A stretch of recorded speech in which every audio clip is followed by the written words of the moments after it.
Now, as I have said, every Kenyan has a right to speak his or her own mind. Today, I want to say something to our President, Uhuru Kenyatta. President Uhuru Kenyatta, I know you. You are a good Kenyan. You are a patriotic. You are a good man.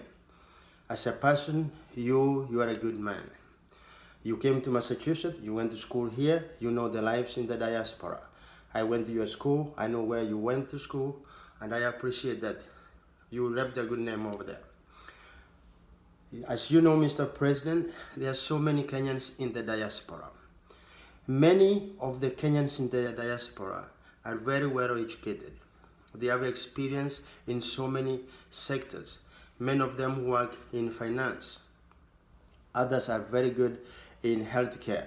We have doctors, we have nurses, we have dentists. We have so many Kenyan in the diaspora with education and experience in every aspect of life, from finance to education, to healthcare, to marketing, social services.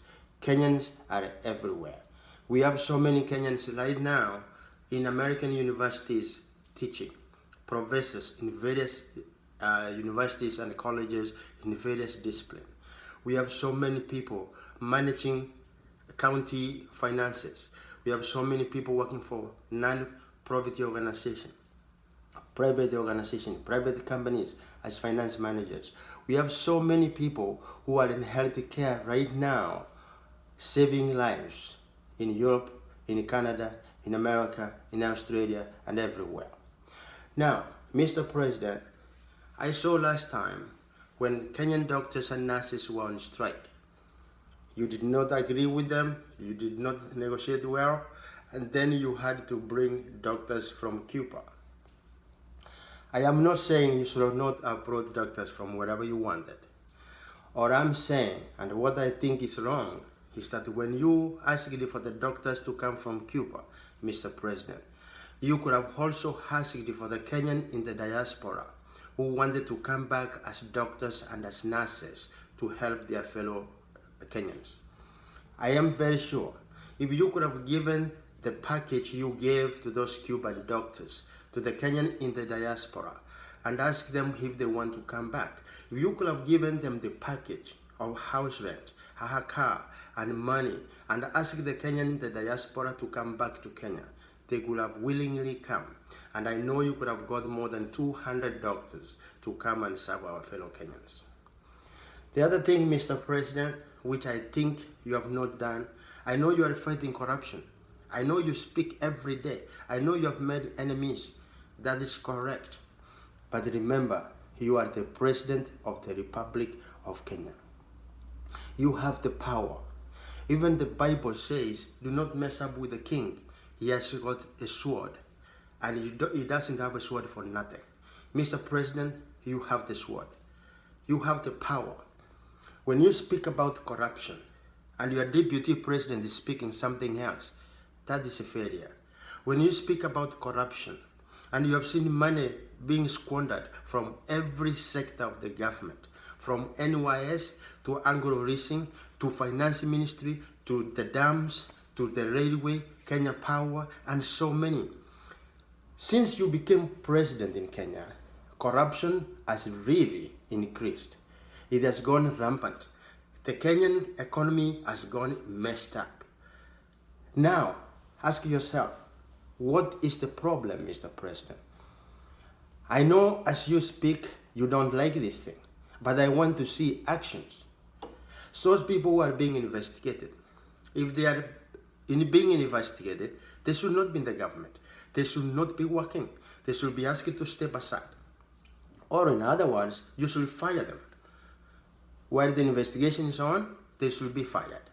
Second, the properties that they own, the money that they have accumulated, the money that they have taken out of the public covers, those money or those resources must be frozen, must be repossessed by the government.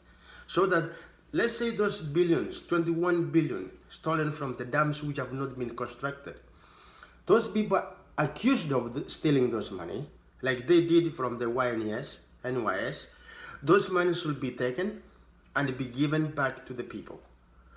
We have roads which have not been completed, Mr. President. Our Kenyan people don't have electricity. There are so many schools. We have no electricity. We should take those money and build schools, build hospitals. We have wasted so much of the Kenyan resources being taken by individuals, Mr. President. An individual doesn't have to own 5 helicopters and so much. And if you calculate how much money they own from their own salary, take every single penny they earn every month and assume they save those money, they cannot be equal to the amount of money that they have. It is because they steal money from the public. So my suggestion to you, Mr. President, stop talking about corruption and do something about it. Those people who have been accused, those people who are being investigated, they should not be in the government. The resources that they have squandered, the money they have stolen, the money should be frozen. Mr. President, you have the power. The people who are in the bank, the manager, the bank managers, the tellers, the secretaries, those people who receive money from individuals without knowing where this money comes from, and then they deposit the money in the bank, should be arrested also. Because when somebody brings 100 million to the bank should ask, where did you get this money from? When somebody comes to the bank to withdraw 200 million Kenya shillings, they should be asked, where are you taking this money? Because this is an indication that the managers of the banks, they collude with these individuals, they bring money in without asking where this money is coming from, and then they give the money out.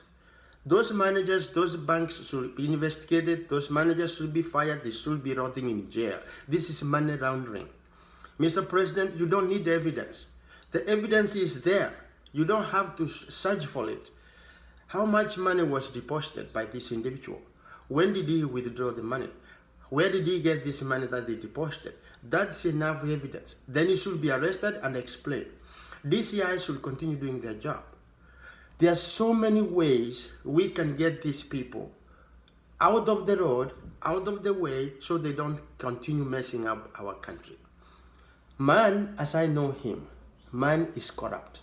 Even if you give man the whole world, man will never be satisfied with what he has. We can never say these people will have enough and then they stop. They are messing the future of our country. As a president, stop talking about corruption and act on corruption.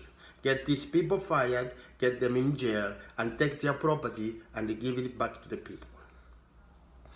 The other thing and the last thing I want to mention, Mr. President, is that your house must be in order. I am happy that you had a handshake with the Honorable Raila Odinga. That was a good thing to bring Kenyans together, because Raila Odinga had so many people. And therefore, you bringing him together with you means you brought Kenyans together. However, Mr. President, Kenya is not just for Uhuru and Raila Odinga. Kenya is not for just a few individuals. Kenya belongs to everyone who lives in that country.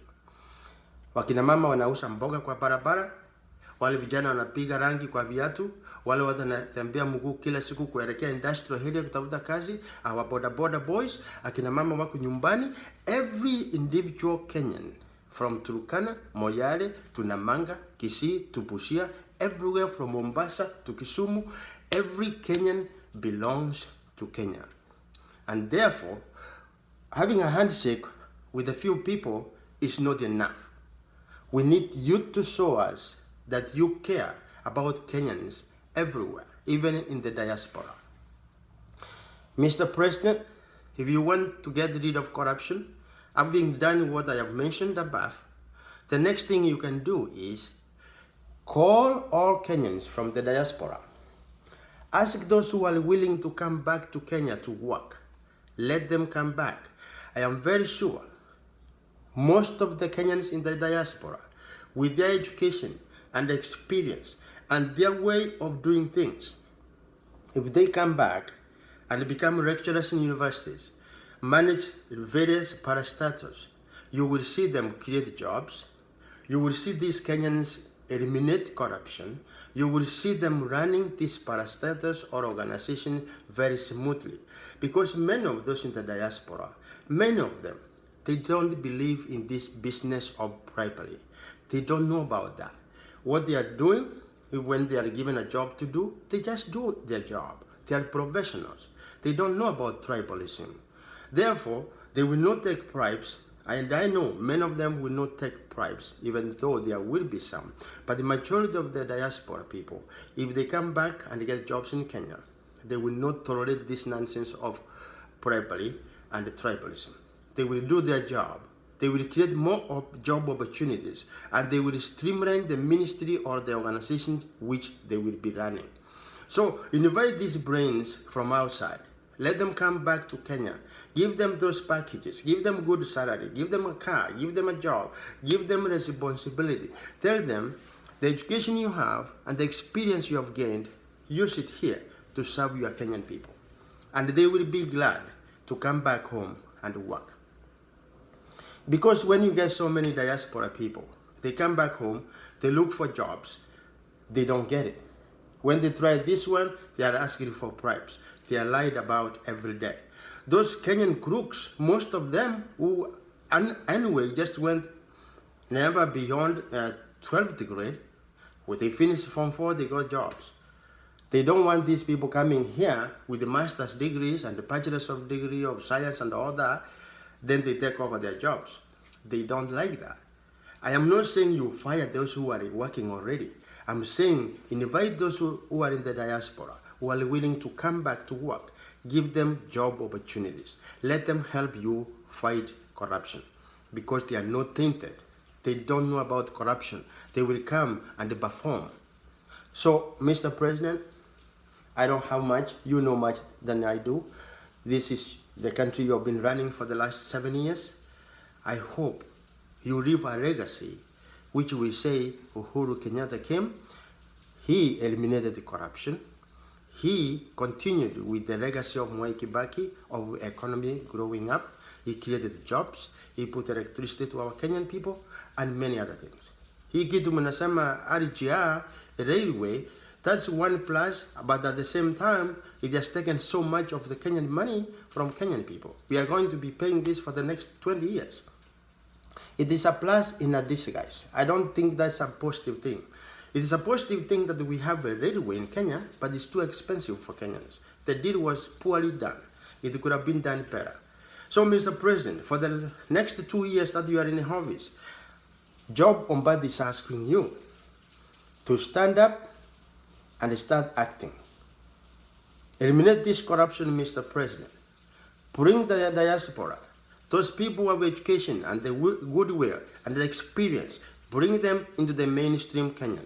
Put them in various areas. Let them help you fight corruption. Na wale wengine napiga makelele, those crooks who have got so much money and two big loud mouths, wanapiga makelele because they have the money. Please, Mr. President, not everybody who has money has the brain. Not everybody who is in leadership is a leader. You know that well. There's no point of just wasting time. Get these people fired. Get their assets taken away. Put them in jail, Mr. President. Heal this country, please. Heal our country. Baada ya kutoka ofisi, si utaenda Gatundu. Si wewe ni Mkenya, si utakaa hapa. Utakuwa unaangalia yuarega si vile nimekuwa. Vile Mwai Kibaki sasa yako nyumbani huko Othaya, anaangalia maneno vile inakaa. Alitengeneza uchumi sawa sawa, sasa uchumi iko wapi? Wakenya hawana pesa. Corruption has gone too far. Na wewe sasa utalitaya ukienda nyumbani, utakuwa umesema ulifanya nini? So this is your time, Mr. President. Get up, do something about it. That was just my advice. I love you, Mr. President. You are my brother, and I know you're a good man. I want you to do better than what you have done so far. Thank you very much. May God bless you. May God bless Kenya. Thank you.